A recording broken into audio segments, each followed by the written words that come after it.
Stefania, welcome on today's show. Thank you so much for inviting me here. It's an honor. I don't even know how to introduce you because you are a powerhouse of a woman and your personality, I don't think can just be, let's say, I can't even put into words. I don't. Anyway. Away. I am known for my energy and to be a little bit hurricane. They call me hurricane, so the hurricane Or tornado, I should say. Yeah, tornado, I should say.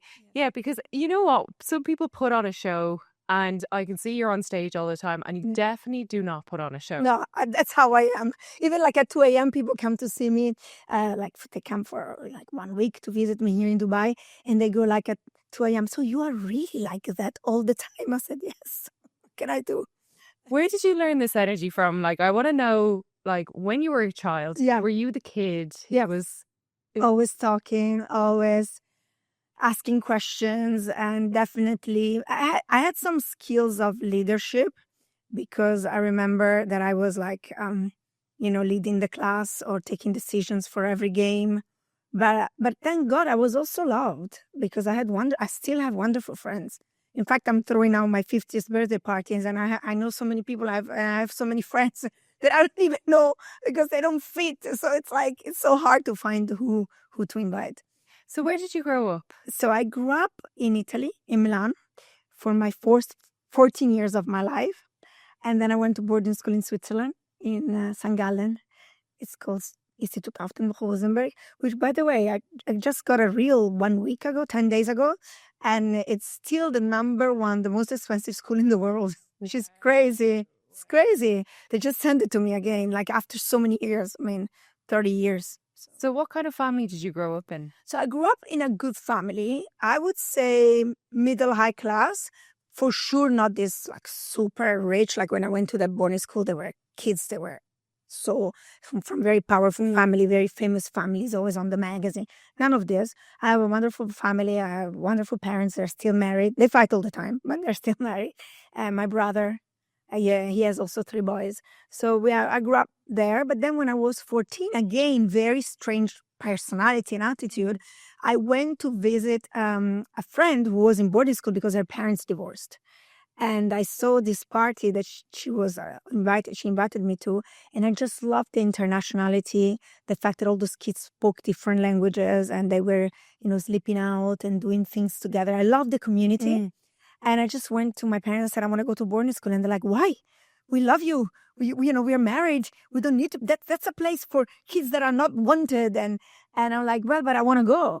And my parents were like, yeah, but it's very expensive, because I wanted to go to that one, not because it was very expensive, because it was the one where I had my friends, because there was actually 3 of them there. And then my grandmother said, if you guys don't want to pay for it, I will pay for it. And that's, at the end, my father, I think, ended up paying for it because he's too proud. But still, that's how I went there. And I never came back to Italy. I mean, now I'm coming back to Italy because I've just purchased a house on the Lake of Como. So I'll be back living like 4 months a year.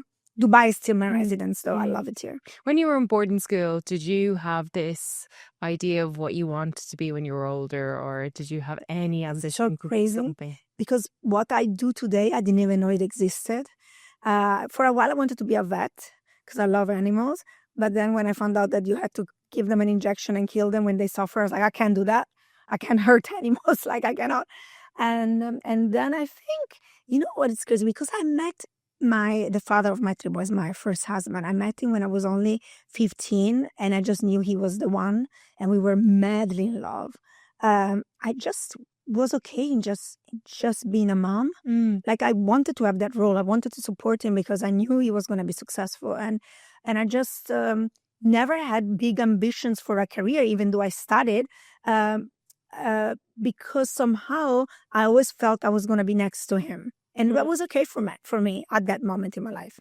Do you think that was encouraged by your parents, seeing a loving couple, growing up in a loving couple, and that's like the typical thing? Very Italian, get married, be a good mom, and, take care of the house. So yeah, definitely it's a cultural thing, but they never pushed me. And to be honest, I wanted to work for a while and then be married and be a mom. But then I got married and I immediately got pregnant. which is crazy because it was not planned. I was actually living in New York and I was gonna have a job. And then so that's how I became just a mom. And I always say just a mom because, guys, being a mother is a lot of work and it's an incredible job. Yes. So when you were supposed to have a job Yeah. in New York, what was that? Oh, it was just a stage. So you see, I graduated in boarding school. Then we went to LA to do a master. So we did our master degree, our university. And then he asked me on the graduation day because we did everything together. So I met my ex-husband when I was only 15. And we stayed together the whole time. So we did 4 years in boarding school. Then we went to London, and then we finished our study in LA. And on the graduation day, he, in front of everyone, asked me to marry him. Wow. And then we got married on the Lake of Como, which is kind of weird now because I went there and lived now because I loved it. And then we lived in New York but it was just like a learning period. You know, when you just graduate and you want to do a learning stage, our parents still supported us because we were a little bit spoiled. But I knew I was going to have a career at the time I was going to be in sales for Ferrari. Yeah, because his dad was connected to motorsport. Okay. And then I got pregnant. And my whole idea of being a career woman for a while fell away because the family was far away. But my son was actually born in Miami. So because even there, you can tell I was somebody that would take decisions because the truth is there was no way I was going to have a child in Manhattan. Mm-hmm. Manhattan is great if you're young, Sex in the City type of life. But if you want to be a mom, it's like terrible. To me, it was not the place. And I went to Turks and Caicos and in Caribbean with a friend of mine while I was pregnant. On the way back I stopped in Miami to visit another friend from Brazil that she lived in Miami. And I was like, I want to live here.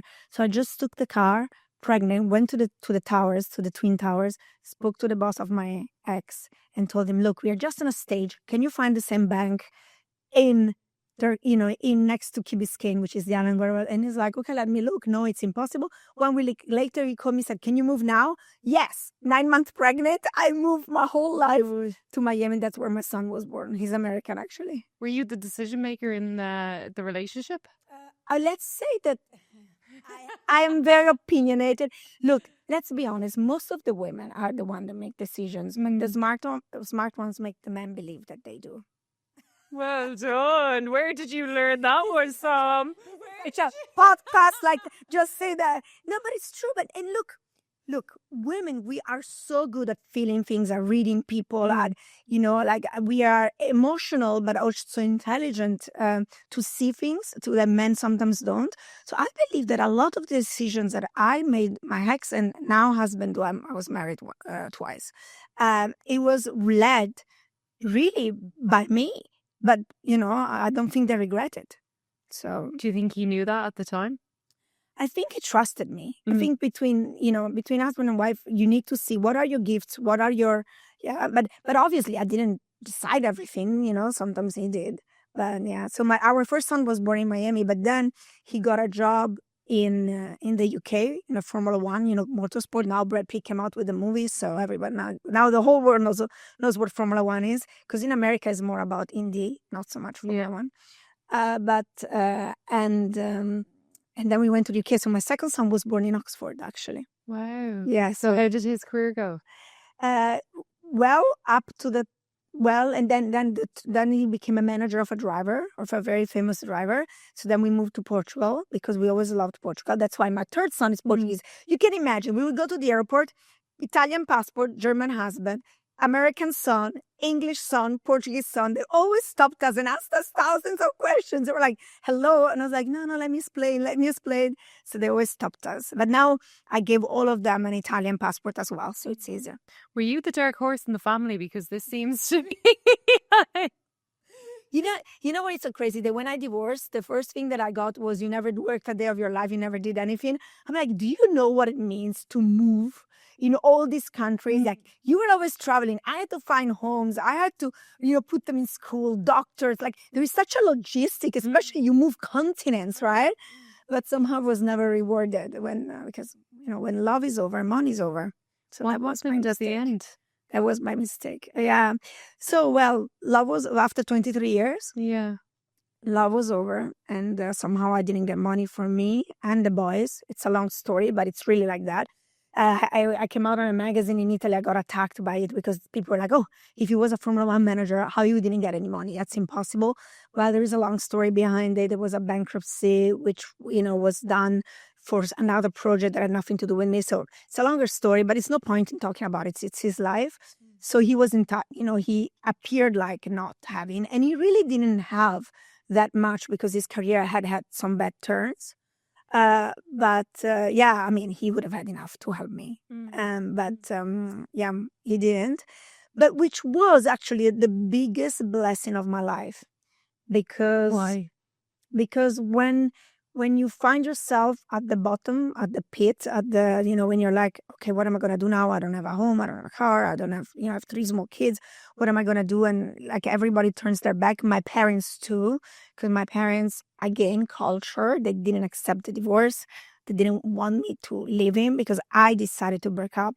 How did you have that conversation with your parents? I did, but you see, look, he cheated many times before, but I never told them because if I was gonna tell them, they would be upset. So when I decided after 7 times that was enough, my parents thought, "Oh, come on! After such a long time, it can happen." And I told them, "But it happened before." But for them, was the first time. So for them was, where are you gonna go? You never worked a day of your life. We are not giving you money. So where are you gonna go now with 3 small kids? You're crazy. Stay married. And my dad is from the South, so divorce is really not very accepted. So what they did, they kind of like teamed up together and said, okay, she's not going to have any money from us, not from my brother. No cousin was allowed to help me because, like I said, my family has money. My ex-husband obviously said to me, he said, I'm not going to give her money, so she's going to come back.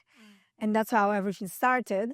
And that's how my career started, which is, I always say, turn your pain into power. And that was exactly what I did because the pressure took out some talents from me, which I didn't even know I had. How did you find out he was cheating on you? Oh, the last time was a phone because I caught him before. Sometimes the women wrote me. He's extremely handsome, very handsome. Still today, he's a very handsome man. So he's going to be happy if he sees this podcast. But he has a problem with women. And I mean, his whole family does. His dad, his brother. And so I think he loved me. That's what he said. I love you, but he just needed confirmation by other girls. And they gave it to him. So some of them called me, which is so painful. One even opened up a Facebook account and took all our, at the time was Facebook, today I only do Instagram, but at the time they, I would post pictures of us and like she photoshopped me away and placed herself in every picture. She was a psychopath. She would walk out of my home and film my dog and my house pretending it was me. It was her leaving. So yeah, I even got there was a moment I had like stalkers, because they fell in love and so they called me. The last time after, of course I said, every time I took him back, last time I was like, you know what? If you want me back, I need to have access to your phone. Like I want to enter in your phone anytime I want. And he did give me access, but you know what he did? He had a second phone and that's what I found. It's crazy. Actually, I found the second phone and I wasn't looking for it. I was looking for, where we store our pictures into like this little memory box? Yes. I was looking for that. And there I found a phone. It was not blocked. Stupid. And I find all the messages, all the pictures. And do you think that's sometimes fate aligning up to show you a message that you need to see to walk away? Yeah. I think it was about time. It was about time. I was still young, 36 years old. I had life in front of me and I needed to see it. Because I think until then, I always thought he was the victim. They looked for him. But from what I saw on the phone, obviously I had access to everything because that phone was only for that. Sometimes they were looking for him, but he was also the one, trying. And so it was very painful. I don't know, it's easier to break up when you don't love anymore. I had to break up when I still loved. I had to break up because I knew that the example that my kids were going to have and the fact that anytime, let's say maybe his phone is off. Like I came here today, right? My phone was off. And then I would call him. I would always think he's with somebody else. And maybe he wasn't. And I didn't want to live like this anymore. How was your confidence back then? Oh my God, you have no idea how bad. First of all, I wasn't making any money. So no money at all. I never saved any money aside. Like, people tell me, what do you mean? You don't have a secret bank account? I'm like, no. Like, I thought we were going to be the notebook couple, dying arms to arms when we're going to be old. And by the way, he was the only boyfriend I ever had. I obviously was not the only girlfriend he ever had. So, like, no, why should I put money aside? So people were shocked that I literally had no power financially, zero, not even, I literally didn't even have 10 euros. I owned some jewelries and watches, and I owned beautiful clothes and handbags. So for a while, I sold all of that on eBay. And then I was working part-time in the place where I used to be where I used to be a client in a beauty salon as a receptionist. And then on weekends, I invented and I became like a makeup artist thanks to YouTube videos and power play teacher. I rented houses from friends. So like I did everything I could. One thing is for sure, I never thought I would become, I would say, wealthy, but I knew I was never going to die of hunger, because if you want, you can find work. You just have to invent it. You can, I mean, today, even with AI, like, so I think nobody, like, I don't believe in, at least in our countries. Okay. Maybe you have countries like Africa where you really don't find any work. But in our country, Western countries, I think you can find ways to make money all the time. And that's what I did. I found different ways, but it was not really enough with 3 kids. What kind of advice would you give someone who is listening now and they're still in love and in a relationship that they know that isn't serving their future anymore? What kind of advice would you give? So first of all, look for help, because I believe that there can be situations where the man maybe he cheated once and it was a big mistake, and he's never going to do it again. I don't believe once a cheater forever, because there are men that really fall in a trap of some type of Jezebel woman, and they really feel convicted and guilt about it.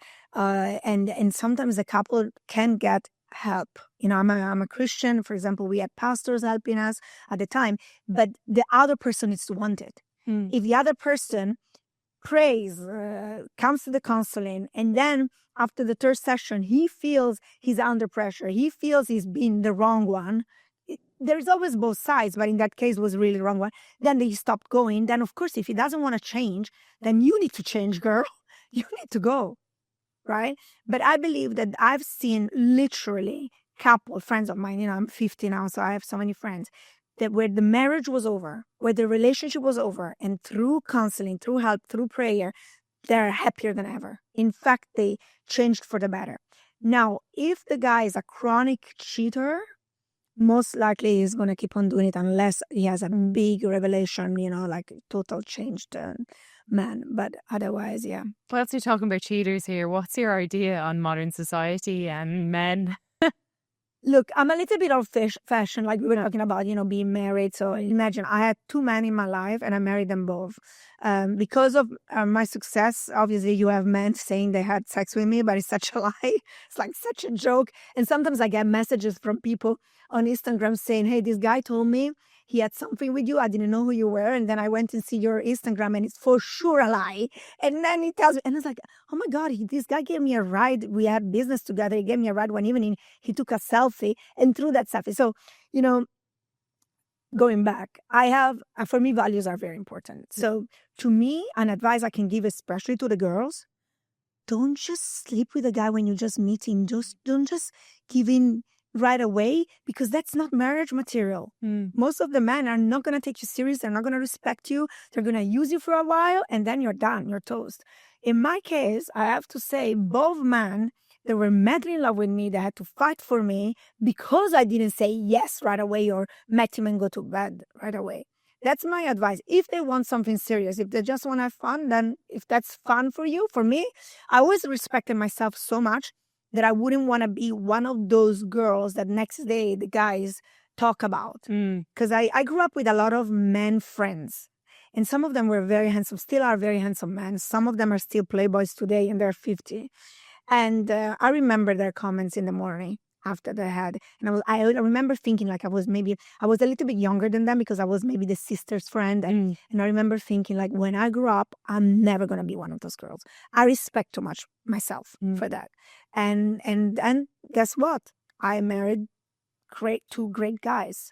that really loved me. And because even, you could say, oh, but you failed at the first marriage. Well, we had 23 years together. We had 3 gorgeous kids, and I had an amazing life with him. It was just in the last time that was bad. How did you find your confidence again after the first relationship?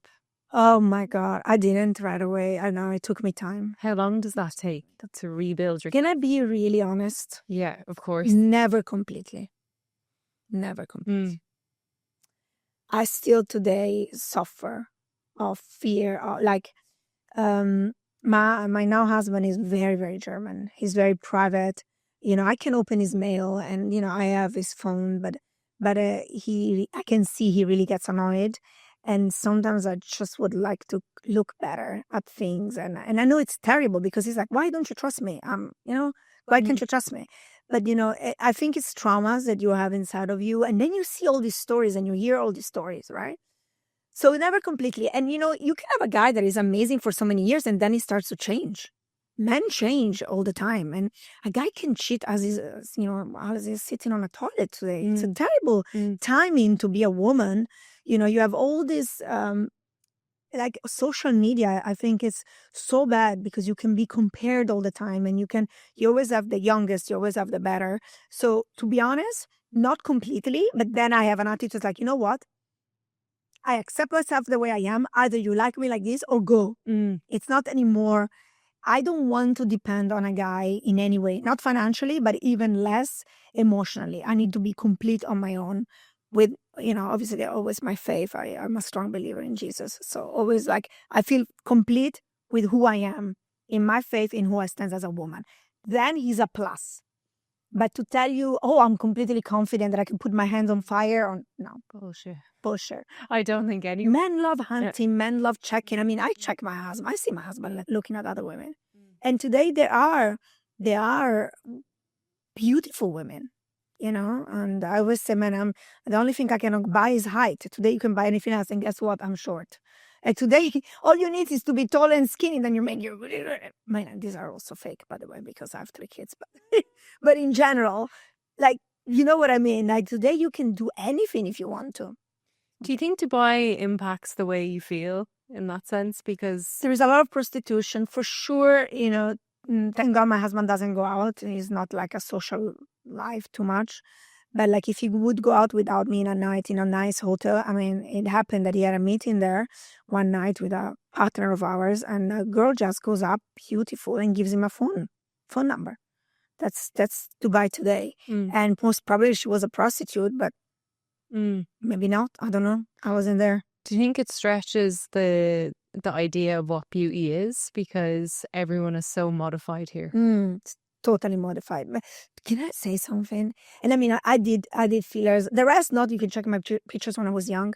But I did obviously some fillers and some Botox. Now I'm moving. Actually, I have to go into it again.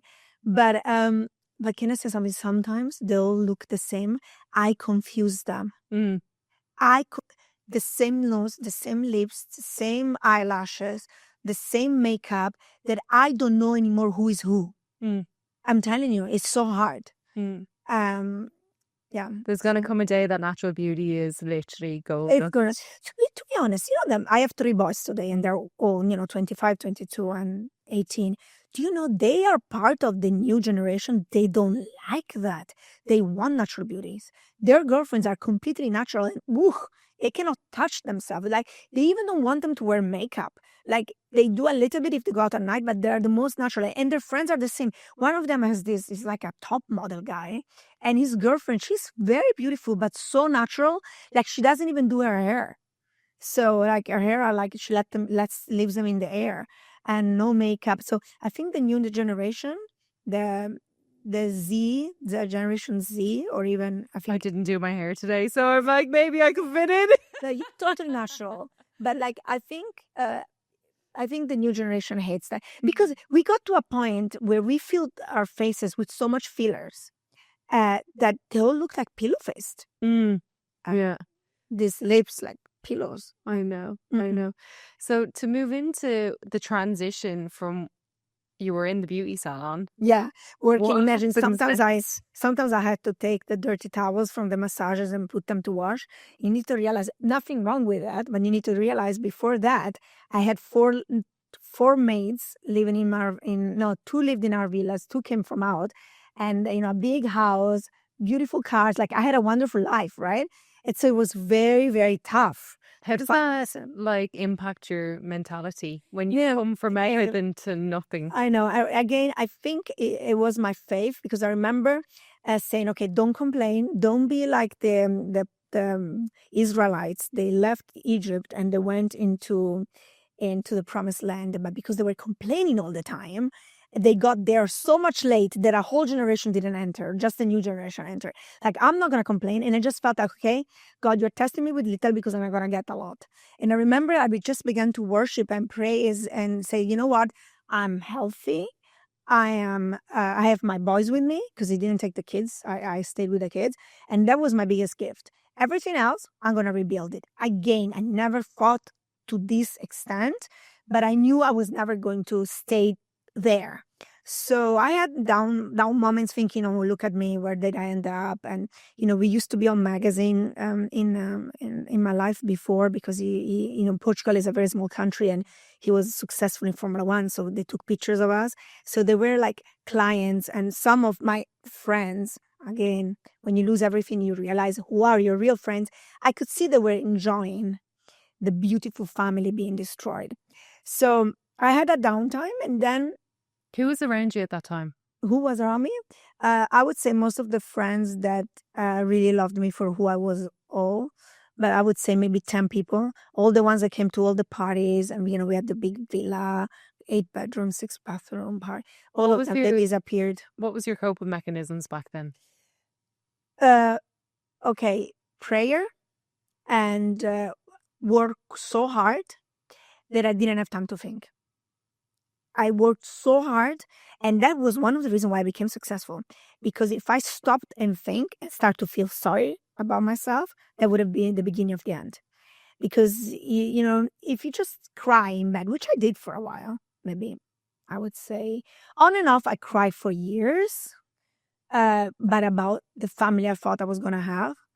If I listened to a song or I smelled the perfume, I had this idea of. But like the cry that stopped me to work, maybe just 10 days. Then I was like, I have to stand up, girl. You need to take care of these kids. You need to, and I always tell this story. I have, they told me to start my social media accounts. And because of this opportunity that they gave me to build network marketing. And I started to follow all these coaches like Tony Robbins and Les Browns and John Maxwell. And, the algorithm brought me on a picture of a cat looking in the mirror and seeing a lion. And my name is Stefania the cat. Mm-hmm. And I thought, you know what? I'm going to become the lioness for my kids. The world sees me small and kitten, boo-boo, all my life, yum, yum, yum, I'm going to be. And it's the lioness that provides. So I take this picture of a lioness drinking out of the well with the 3 cubs, which were my 3 boys, and I stick it on the fridge. And every time I wanted to give up, I said, I'm going to do it for my boys. They are my why, not my excuse. And I began pushing. 2 years of failures. Again, how many people we know that they give up because they fail? I kept on going. I had no choice. I kept on going because I strongly believed that something was going to happen sooner or later. And then I also looked at a lot of people that inspired me, women that didn't give up. So normal stories, normal stories of people that succeeded in what I did. And I remember I went to an event once in Las Vegas, and there were all these moms, 3 kids, which I was like, oh, I've got 3 kids. And they were all succeeding in my profession. And I thought, okay, she's just taller than me, but she has 2 eyes and 1 nose. One of them even had cancer. I'm super healthy. If she did it, why not me? And I believe so many people don't even try because they immediately think, I'm not going to make it. I kind of never thought I was not going to make it. I thought it's going to take time, but I will do it. Who was the first person that educated you about network marketing? Well, the first people, actually after 10 years, we went back and spoke now, because it was in the beginning, it was like a problem because they quit. But the first people was actually a couple from Portugal. But it's funny because the husband approached me and told me, oh, we start this business, you're going to be a millionaire. Like, I am broke to the point I cannot go to the supermarket for real because I'm so bad in math. I would like go, I had like $20 and I would like put stuff in my basket and then was 28. And then I had to, leave there food, not body lotion or shampoo, food. Okay. So, and you think I can't believe that I can become a millionaire that I never worked. Even though he was right, it didn't sound right at the time. The woman, wise, Mafalda, her name, she's amazing. She was much smarter because after 3 months that she was in the business, she told me, hey, I'm making $300, $400. Wouldn't you want to have that on top of your income now? You could do something for your kids and, it will help you. You can work from home, work when you want, where you want. And I was like, you know what? Yeah, $300 is good.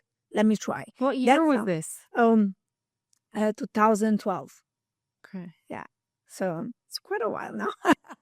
But the first 2 years, I wouldn't even count them as a professional. I was learning, I was failing, I was trying. I made a little bit of money, but not much. I was selling some products, recruiting somebody, but it was a total failure. For the listener, how does it work? It works that you try the product or the service, and then you just share it. And then you either find only customers, people that just buy the product online, like if you would buy something on Amazon, and you get a commission from that because you are the one telling them, because network marketing doesn't pay advertising. So they pay normal people to try and represent the product. And in fact, one also reason why she convinced me to go to an event is because she looked different thanks to the product. So she wasn't alive advertising and brochure after 3 months. And then that's one way of making money. But then to get residual income is actually you find people that are promoters like you, and you help them to succeed. And because you help them to learn and teach them all the skills, forever you will get a royalty on their success. So it's a wonderful business because you can only win if you help others win. Today, I can say that my husband and I, because I am remarried in the business, we helped more than 50 people, 50 people become millionaires in the business. And it's such a wonderful feeling to have. And you might think, oh, but it's only 50. Well, 50 are the millionaires. But in order for them to make that amount of money means that they also help so many people making $5, $2, $10, $20, $30,000 a month. Not everybody's going to be a millionaire. Look at real estate in Dubai, right? Not everybody sells the $1 million homes, but you have people making a good living thanks to real estate. Then you have the ones that never sold a house. And it's a bit like that in network marketing. You are commission-based. So if you create a good network of people that are successful and teach them how to do it, then you will be well paid. And then you really make money as you sleep. Like I have so many people in the world now, and I sleep and I make money. I was now at Wimbledon for the tennis, and I'm part of groups, of course, on WhatsApp. And there were 25 events, one even in Qatar, beautiful, Paris, LA, Milan. In Milan, there were so many people, which is my country, my town. And of course I was supposed to be there, but then I'm I got invited to the royal, not box, but next to the royal box with a royal family. I'm I'm going. Sorry, so I had such a good time. But it's crazy. I was there enjoying tennis as I'm making money thanks to the success of others. That's incredible. Was there any stage during the beginning that you were like, this is not going to work? Oh, yeah. That's how I always say this. I don't believe there is people that fail in network marketing. There is people that stop before they make it. Because timing, I've seen people failing for 4 years, and what didn't happen in 4 years happened in 4 months. But you never know, because you need to keep on going until you find people that wake up in the morning and want to do that. Because you see, you don't have a boss, so you work if you want to, and people just don't do it. Don't do it. I had no choice. That's why when I say, wow, thank God my dad didn't help me. Thank God my ex-husband, the judge, didn't give me money. Thank God, because if I had gotten, let's say, $5,000 a month for Portugal, I would have lived there and I would not push. I would not work the way I worked.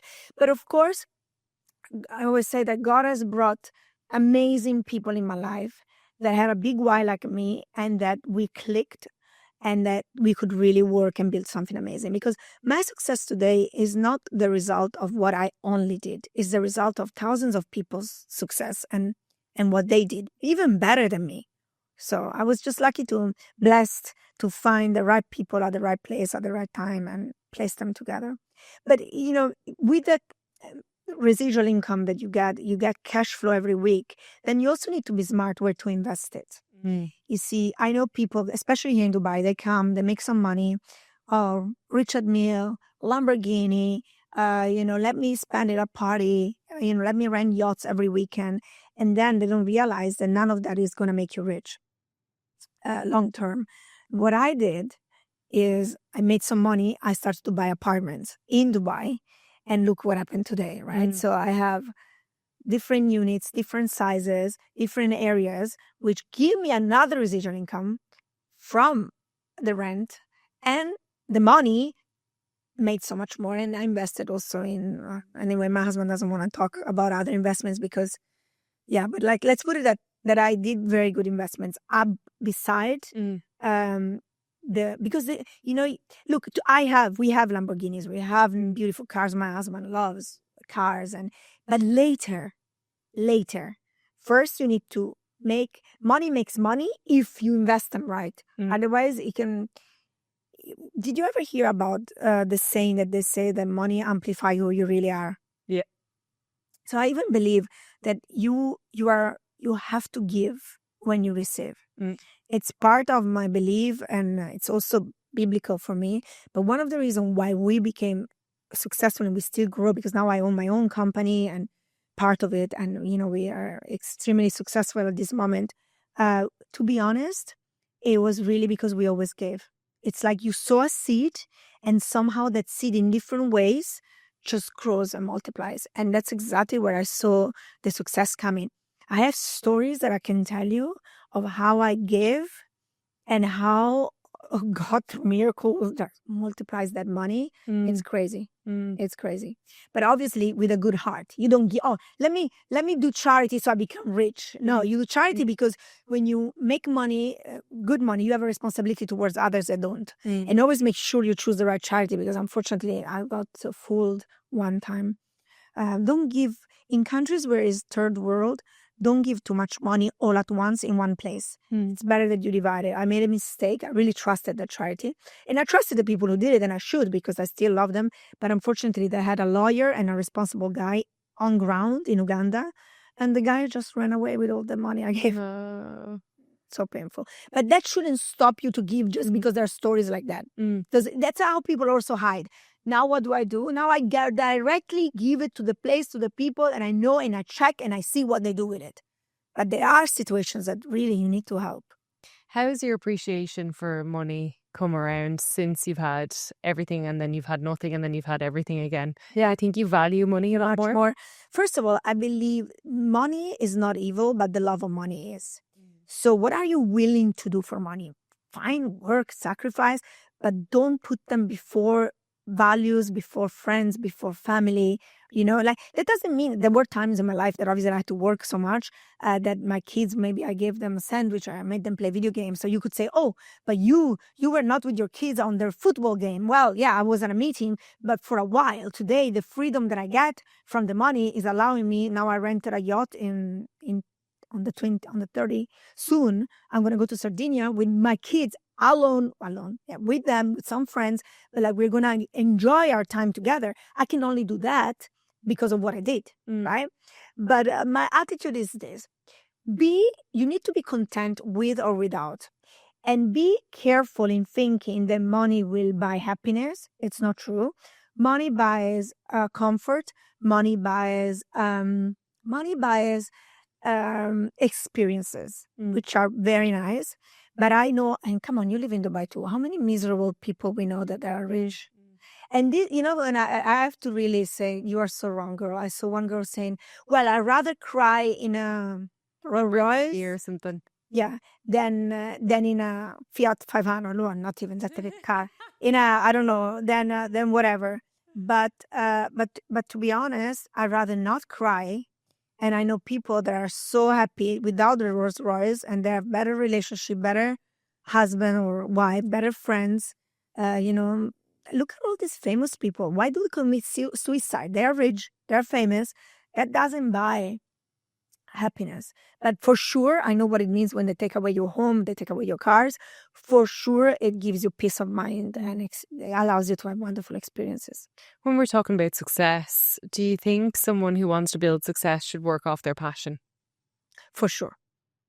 For sure. I never feel I'm working, and that's why I'm successful, because I can work 24/7 because it doesn't feel like a job. I think if everything you do in the morning, it's like, I hate it, I hate it, I hate it, man, find something else. But I think a lot of people are fear driven. They don't want the change. They're afraid to open up the coffee shop. My kids were telling me now that a lot of young people started like small coffee shops with some trends in it, and they create their own community, their little communities, and they're doing so successfully well. Just today, I mean, I saw. I'm not going to share this idea because it's going to be a podcast, because I might do it. Like, sometimes pick an idea. Somebody has this idea that works in Thailand. Look at Red Bull. And not that I'm promoting it because it's an unhealthy drink. And I used to know Didi, the owner from Austria. But look, he didn't invent anything. He took it from Thailand. And even the logo, everything. Everybody thought like, who dreamt it? So sometimes take an idea of somewhere else where it's working and place it in your country, in your environment, and start local, and then you can go global. And think big. I love Dubai for that. Dubai helps you to think big so much. But when we talk about global, you have over 100. Yeah, 156 countries business. That was 136. Yeah. How do you manage that? Thank you, Zooms. Thank you, Internet. Thank you. Because you see, every country has top leaders there. So I don't talk to millions of people. I talk to the top leaders. And sometimes I have top leaders that they have themselves 20 of those countries. So they deal the 20 countries. I just talk to him or her. So what do? I speak to the most influential and powerful people in my team, and then they do the same with theirs. So when you hire these high up people, what do you look for? Oh, I look for hunger. I look for they need to have a teachable heart. I look for humbleness. Pride is number one failure. And you see, hiring is not the really correct word, because I bring them into my team, but they don't really work for me. They work for themselves, but I make a commission and royalty because I found them like a headhunter, right? And so they do listen, but then there is a moment where, because they become so successful on their own. I mean, I have people 22, 23 years old making $200K a month, right? Like, it's crazy money, not dirhams, $100,000 or even more. And you can imagine some of them, they start to become so proud and they start to do their own things on their own head. And sometimes then they lose a lot of it. I have leaders I have a specific one leader. He used to make around $60,000, $70,000 for years. So imagine the amount of money he made. Today, I wouldn't say he's broke, but close to it. Pride. Whatever you build, you can build an empire in 5 years, and pride can destroy it in 5 months. Is there any lessons that you've learned through the best people that you've worked with? Yes. Communication is important. You need to communicate with them. And also, because of the lies that build up. But one thing I learned is trust people, but not completely. Because money can become an amplifier. So I've seen people change when they start to make a lot of money. And one other lesson I can say, if people come for money, if you buy them let's say you steal them from another company, they will probably leave for money. So be careful who you have in front of you. Another lesson that I learned is, if they did it once, most probably they're going to do it twice. Do you think that goes the same with relationships? Yes. They always say the first time is it's their fault because you didn't know you're a victim. The second time it's your fault. They say that. And it's kind of real, relationship. Well, I believe that work and relationship, work, you create relationship with the people, right? So there are similarities a lot. Yeah. I'm going to dig into a podcast that I listened to you on, and you mentioned that someone had requested you to be a mistress. Yeah, it's true. So twice. So they asked me. So practically, he used to be a family friend.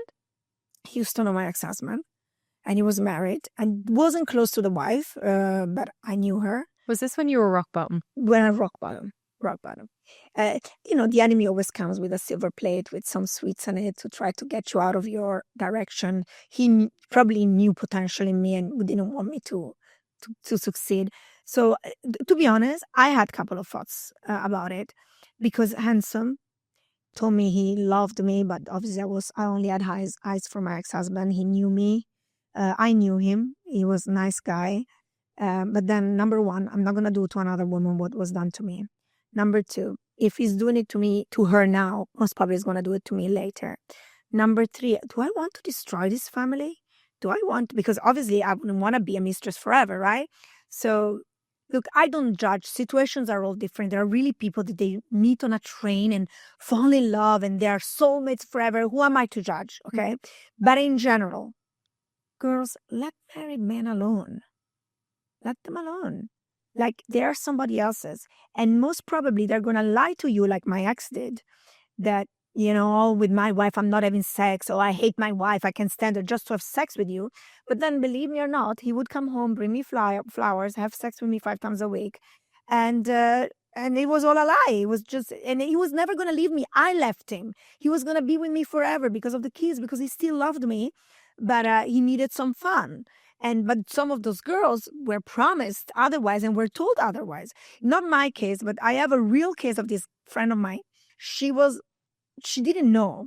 And she fell in love with this guy that told him that he was divorced. But then, because she lived in Portugal and he lived in Switzerland, she couldn't really check on him. And then he finds out that he still lived with his wife. And she believed him that he said, oh, I'm just here because of the kids, but soon I will leave. Well, she gets a phone call from the wife with a screenshot picture of the same Rolex that she got at Christmas. He gave Rolex to both of them with a love sentence, both the same. Just to have an idea of how. And my friend, she's not somebody that would go with America. She should have walked away, but she believed it was really over. And he lied to her. So, yeah. But today with social media, it's very hard. If the guy doesn't have social media, most probably he has something to hide. Unless it's a very powerful family, it's a family that he needs to, doesn't allow them to do it. I know I have friends that are really, really powerful. They really cannot post because of their families. But otherwise, in general, if it's like a normal douche, normal guy. What kind of friend are you when you see bad things happening in the future of someone's relationship? Do you give advice or are you a listener? I do give advice. And people come to me and says, I don't know why, Stefania, I just feel I can tell you everything. Most probably because I'm real. But let me tell you though, it happened to me twice. I felt like I should tell the wife that the guy was cheating because I saw them. And believe it or not, I lost a friend. So today, I don't know. Probably, what I would do today? I wouldn't go to the wife. If I caught their husband cheat, I would go to him and say, what are you doing? And if you don't stop it, I will tell her. Or do you love this lover? Then you need to tell to my friend, or I will tell her. Something like that. But I did the opposite because I always felt like, oh, I wish somebody would have told me. But that's not actually the case. How often does your transparency get you in trouble? Very often. My mom taught me since I was a child. He says, Stefania, can you just be a little bit more diplomatic? Like, it's so hard for me. Like, I was the type of friend that if you in boarding school, right, you would come into my room and the skirt made your legs look fat or it just didn't fit you. Or, I would tell you, look, I think you don't look good. But because that's what I want to hear. But the others, no, you're fine. They don't even look at her. So, and sometimes people don't want to hear the truth. So, but I'm still with a sick. Do you know what they say? The older you get, the truth serum gets bigger, The older I get, I become very, very picky with my relationships. The older I get, I don't care about what people think about me. I don't have to prove anything to anybody. Maybe it's also because of the success and the money. Maybe that also empowers you. But in general, don't waste your time anymore. You don't have to be approved. You don't have to be liked by everyone. Just be liked by the people you care and let the others think what they want. They did I did a podcast with somebody amazing, but then they took that podcast, somebody else cut it out because, from YouTube you can do it. And then they cut out pieces and placed it together and made me look like somebody I wasn't. Because, I can be so real, but if you only place it in a way, made me look like it was exactly the opposite of what I was trying to say, which was don't spoil your kids too much because tough time creates strong man and easy times create weak man. And that was my message. But then I end up saying, of course, if I go with a private jet to the Maldives, I will take them with me, because what's the point to put them in economy when I already have a plane anyway paid, right? Well, they cut out the whole thing. They just take this part, they put it with another part where I say, I'm the one making the money, and make me look like an entire monster. And so I hardly have haters, but I had a wave of haters, especially on TikTok, where I don't have a big presence because I just find it's for younger people, but I'm wrong, I know. But, and I remember I felt like I wanted to make a story and try to, protect myself and make a point. And then I was talking to some of the people that are much more successful than me, with much more. Stefania, don't care. These people are giving you interaction. You will get more followers. And whoever really wants to dig on you and finds out who you are, who cares? These people will watch, will make a comment, and they will move on. And they were right. Do you ever have like stage blues? Because it seems like, you have a lot of stage presence. You've been to these events where you speak to thousands of people. 25,000 was my biggest live, like all in front of me, but we did an event. It was virtual. Millions. What happens when the camera lights are off? Same, I'm the same person. Like I said before, like if we would have a coffee, and you and I'm the same person, even at 2 a.m. I don't know. I'm like this. I have energy. But you know what? They say the money follow energies and speed. And I'm very... You're very quick. But do you ever... Blues? No, I never have a moment where I don't know what to say. I have not even know not what to say. As in, do you ever have some extreme highs that has to be measured out by a low?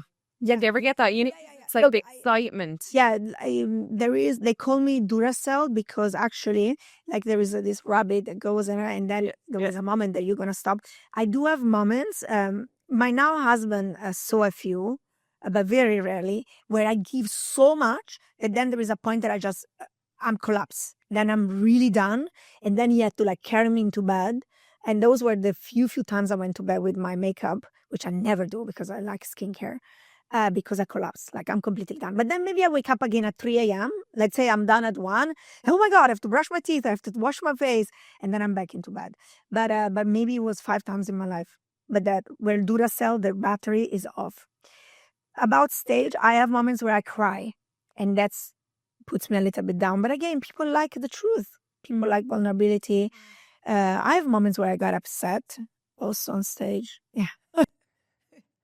Do you cry alone, or do you ever cry alone? Because they say, never cry. You should never cry alone. No, I do cry alone, and I don't post it if I cry because in that moment I don't want anybody to see me. Of course, yeah. But somehow there is this people that post as they cry. Look, again, it depends. But in that moment, if I cry, is not. I don't think about the others. It's a moment between me and God, and I pray and I Yeah. I do cry, of course. You have such a strong mindset. Do you do anything for your mental health? Yeah. Obviously, prayer is so powerful, and be surrounded by positive people. Negativity. And look, I need to know what's going on in the world. So I will look at news, but I filter them. I don't just look at, my dad in Italy, they have news all day long. I just filter. I go online, I check the headlines, and then, why focus on all the evil? Why focus on let me focus on the good? Let me know what's happening in the world. I don't want to go political now, but I have, quite extremes. Let's say I would be considered a little bit against what everybody goes, the flows. But now I'm like, I want to know. I don't know if I can say it on camera, but let's put it that way. On some things where people judge me for, I didn't vaccinate. Okay. They call me crazy. At the end, I think I was right. That's okay. That's just one of the many things. But like my parents didn't want to talk to me anymore. I was a danger for the world, and I was. It's funny enough now.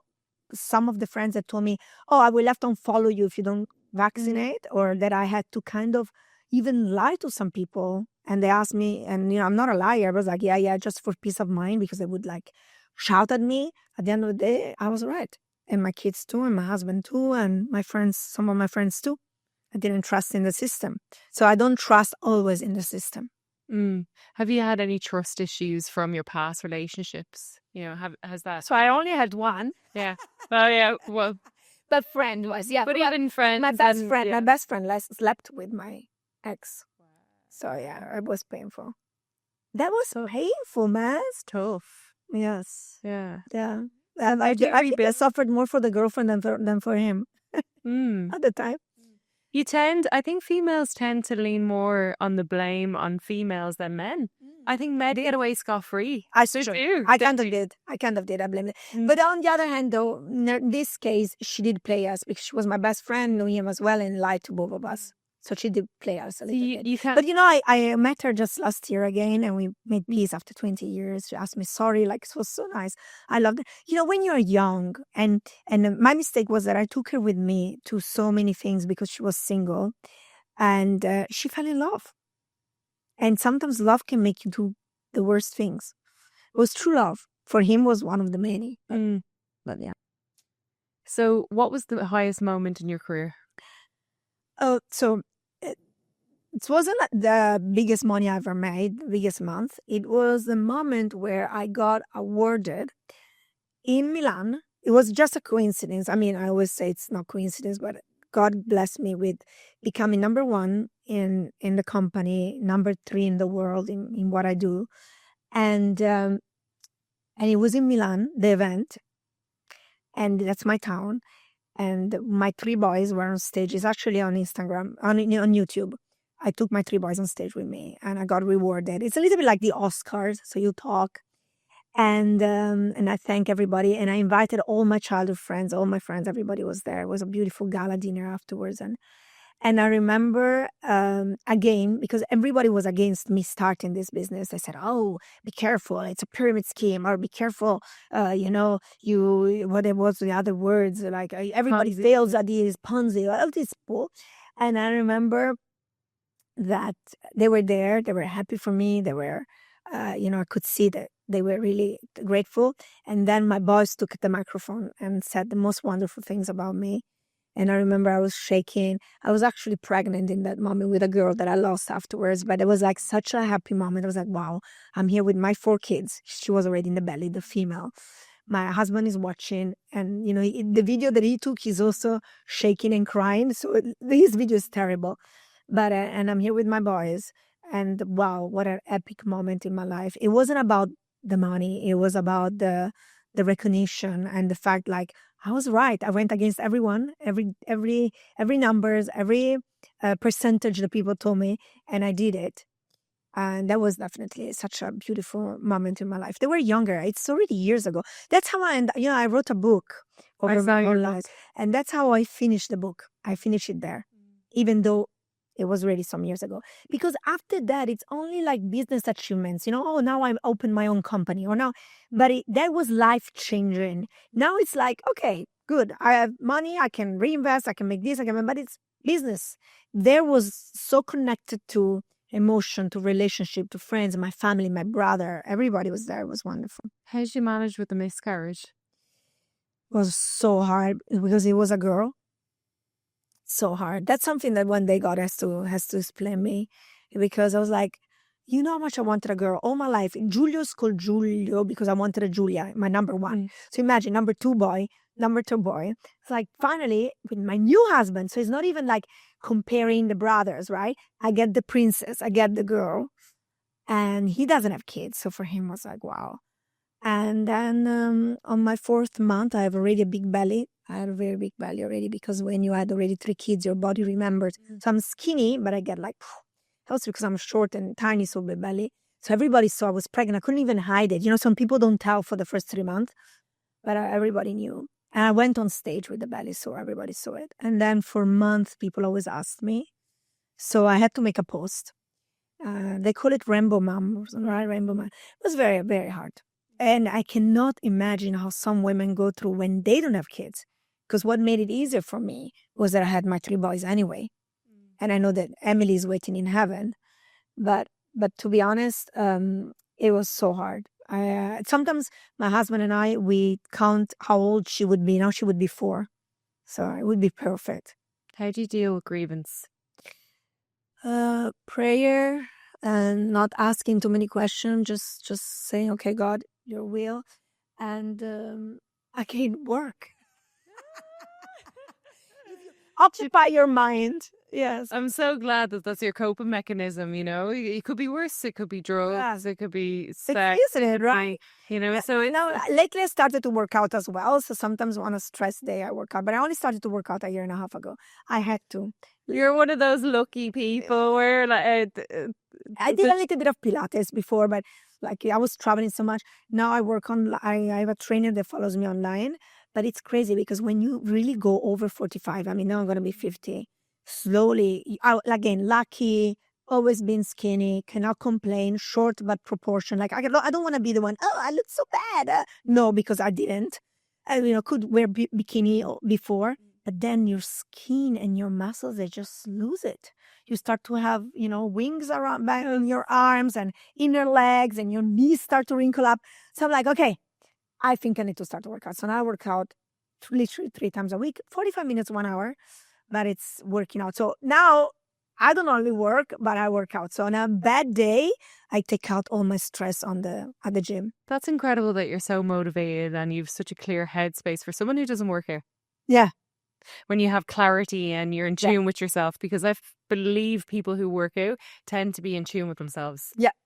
And you've mastered try to eat also healthy. That has helped me. Again, I have my pasta, I have my pizza, like don't go extreme. But I noticed that I always loved fruits. I always loved greens naturally. Like not because I'm on a diet. I never diet. I don't know what diet is, but and I think long term it pays off. Mediterranean. Like, for example, I never liked sodas. So that's already luck not to enjoy. And I have my coffees now, but I didn't drink coffee for many years. I didn't enjoy it like I do now. Now I do. But in general, one thing.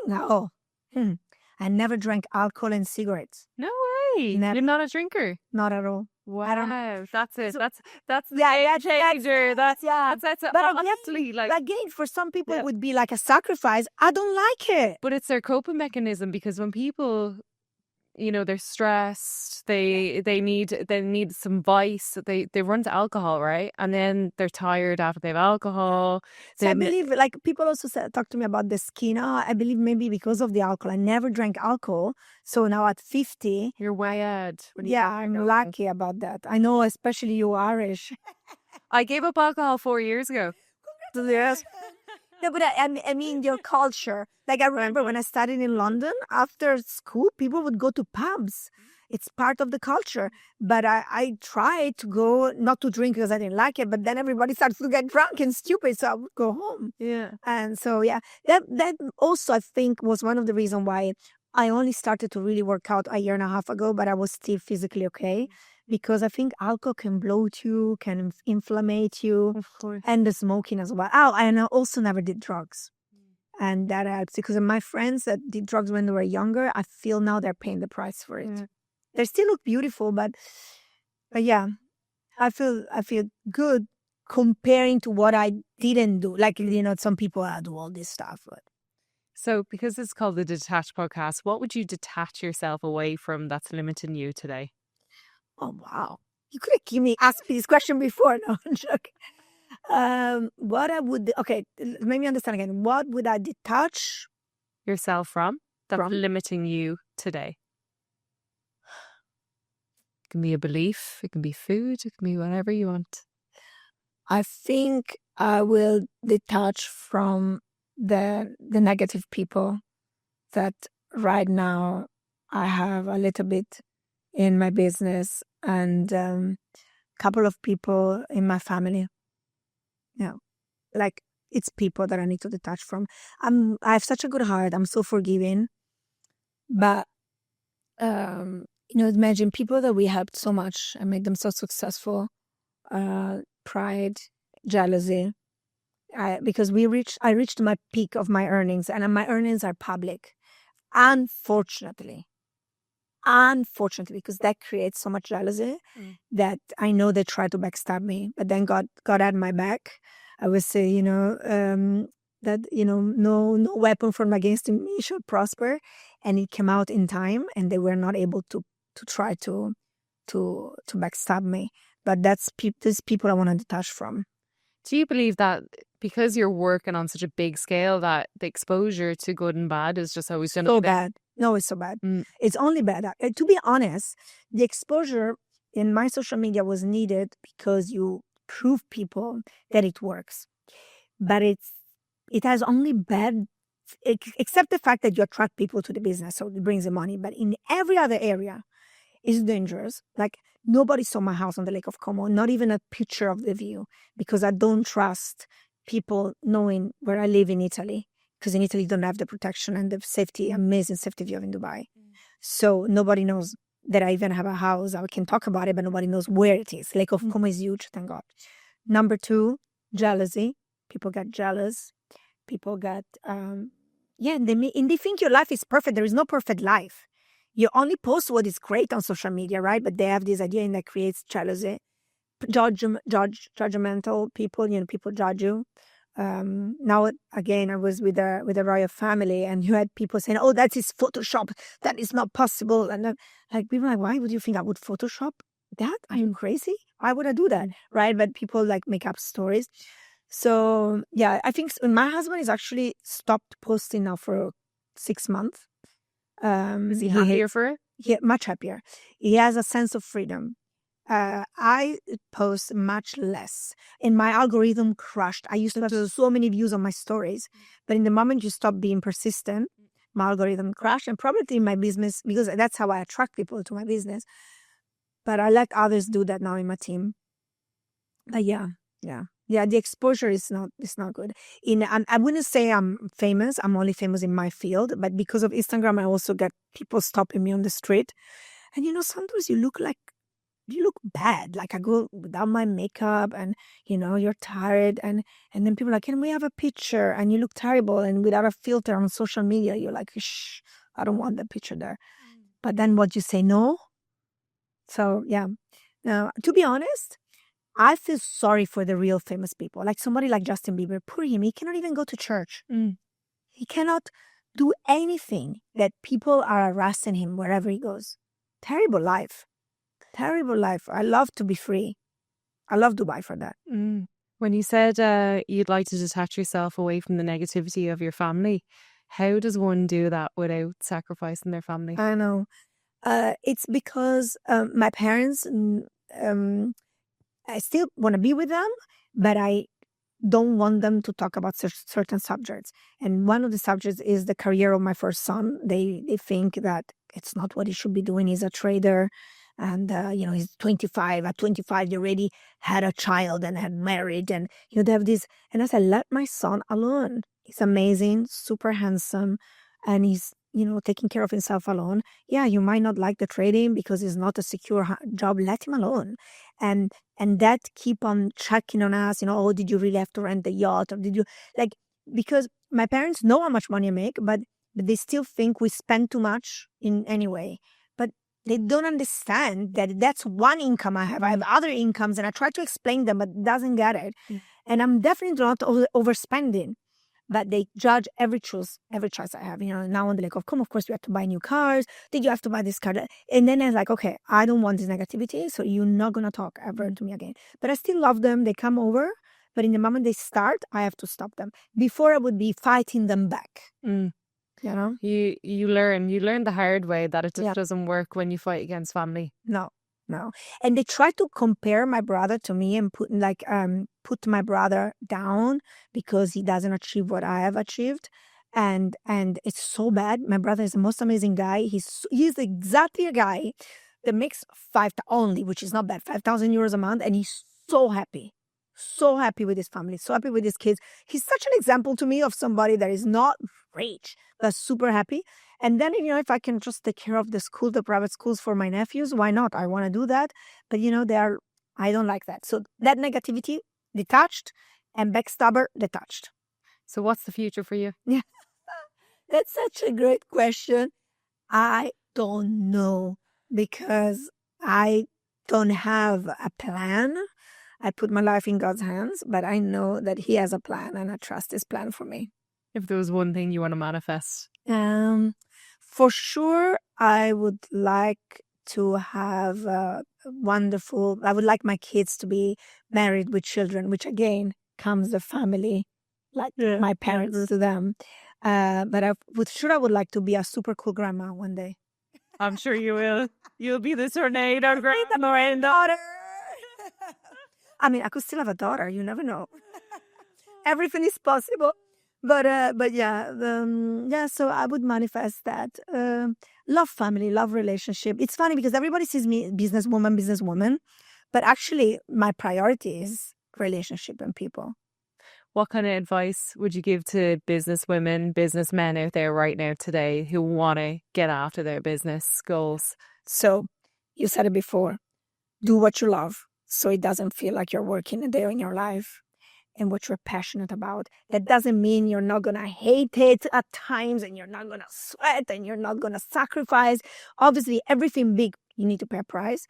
But especially what I can tell you is don't give up on your dreams. Don't give up in what you believe in. If you know this is it, just go for it. Your time will come. Thank you so much for that. Thank you for being on the podcast. Thank you for inviting me.